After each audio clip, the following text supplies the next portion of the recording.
Hello friends, வெயில் காலத்துக்கு ஏற்ற மாதிரியான குழந்தைகளும் விரும்பி குடிக்கிற டேஸ்ட்டில் சத்தான சுவையான கூழ் எப்படி செய்கிறது அப்படிங்கிறத இந்த வீடியோவில் பார்க்கலாம் வாங்க.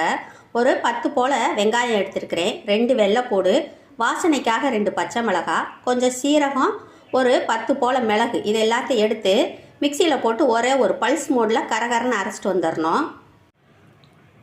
உங்களுக்கு எந்த கூழ் வேணுமோ அதுக்கேற்ற மாதிரி மாவு எடுத்துக்கோங்க. கம்பு மாவோ கேப்ப மாவோ எடுத்துக்கோங்க.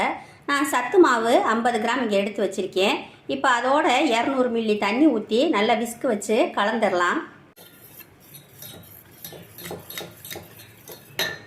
நல்லா கட்டி விழாமல் இந்த மாதிரி கரைச்சி வச்சுருவோம். தண்ணியாக தான் இருக்குது. நம்ம அடுத்து குக்கரை அடுப்பில் வைப்போம். தண்ணி பபிள்ஸ் விட ஆரம்பிக்குது. இப்போ நம்ம தேவையான அளவு கொஞ்சமாக உப்பு போட்டால் போதும். கல் உப்பு போட்டிருக்கேன் நான். தண்ணி நல்லா கொதிக்க ஆரம்பிச்சிருச்சு. நம்ம கலந்து விட்டுட்டு இப்போ நம்ம கரைச்சி வச்சுருக்கிற அந்த மாவை ஊற்றலாம். தீயை இறக்கி விட்டுக்குருவோம்.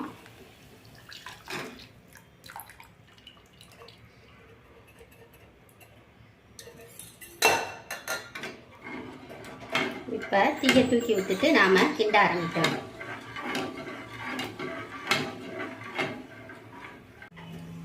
இப்போ நம்ம அரைச்சி வச்சிருக்கிற வெங்காயம், வெள்ளைப்பூடு, பச்சை மிளகாய், சீரகம், மிளகு விழுத கொரகொரப்பாக பாருங்க, அதை அதோட போட்டுருவோம். இப்போவே ஒரு நல்ல ஃப்ளேவர் வருது.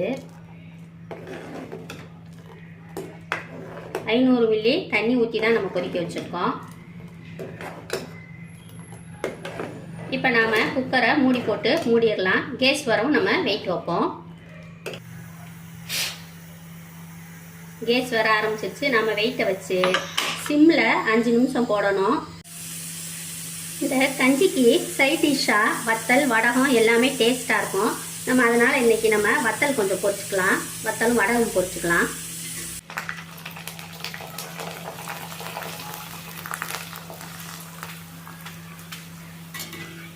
வாவ், ஜவ்வரிசி வடகம் பொரிச்சிருக்கேன்.